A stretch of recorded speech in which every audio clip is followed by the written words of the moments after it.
చేస్తోంది అధికార పక్ష నాయకులు. ఈ బ్లాక్ చేస్తూ వాళ్ళు చెప్పిన వాళ్ళకే ఇవ్వమంటున్నారు. వాళ్ళు చెప్పిన వాళ్ళకంటే ఎవరికి చెప్తారు? వాళ్ళు టీడీపీ వాళ్ళకి చెప్తారు. అయితే గీతే బతిన్లాడితే జనసేన వాడికి చెప్తాడు, బతిన్లాడితే బీజేపీ వాడికి చెప్తాడు. మిగతా వాళ్ళు బతిన్లాడకపోతే ఎరువు రాదు. మిగతా వాడు గొడవ పడుతున్నాడేమో వైసీపీ వాడు లేదా సామాన్య రైతు.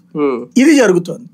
ఇంకొకటి ఏమైపోయింది, ఎప్పుడైతే ఎరువు దొరకదు అనేటటువంటి ఒక సీన్ రైతుకి ఫీలింగ్ వచ్చిందో, అవసరం లేకపోయినా ఇంకో 2 బస్తాలు ఎక్కువ అడుగుతాడు.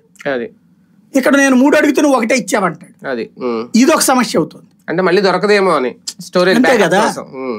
దీనికి తోడు ఇంకో పెద్ద సమస్య ఏంటంటే టైంను బట్టి రావాలి. ఇప్పుడు విత్తనం వేయగానే ఎరువు వేయిస్తే పనికిరాదు, పక్వానికి వచ్చే టైంలో ఎరువు వేయాలి. ఇప్పుడు పక్వానికి వస్తుంది కాబట్టి ఎరువు ఇప్పుడు లేదు, ఇంకో 10 రోజుల్లో వద్దంటారు, మొన్ననే వచ్చేసింది అంటారు. దీనికి తోడు ఈ దబాయింపు జనానికి చాలా చిరాకేస్తుంది. ఎరువు లేదంటే గనక కేసులు పెడతాం, ఎరువులు ఎక్కడ కొరత, అదేది ఫేక్ రైతులు, తప్పుడు మాటలు, తప్పుడు ప్రచారం. ఏమనుకుంటున్నారు అలాంటి వాళ్ళకి మీరు తిప్పి కొట్టలేరా అనగానే ఇప్పుడు ప్రతి మంత్రి వచ్చి బూతులు తిడుతున్నాడు. ఎవరు రవీంద్ర గారు అంటే ఎరువులు తప్పుడు ప్రచారం చేస్తే ఊరుకో ఇదంతా చెప్తున్నారు. కరెక్టే, నువ్వు వెళ్ళి నీ రైతుల దగ్గర నుంచున్నాడు, క్యూ లైన్ లో ఉన్న రైతు దగ్గరికి వెళ్ళాడు. తప్పుడు ప్రచారం ఆయన చేస్తున్నాడా వైసీపీ చేస్తుందా అన్నట్టు.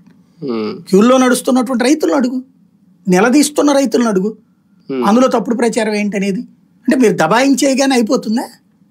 ఇదేంటి, ఆ రైతు కానటువంటి వాడికి లేదు లేదు జగనే తప్పుడు ప్రచారం చేస్తున్నా అంటే అక్కడ ఏమి లేదు ప్రాబ్లం అనేటటువంటి ఒక ఫీలింగ్. అంటే నిరంతరం రాజకీయమేనా? ఎరువు సరఫరా దగ్గర రాజకీయమే, చివరికి కొరత దగ్గర రాజకీయమేనా? రాజకీయం మీద అతిగా ఆధారపడుతున్నారు.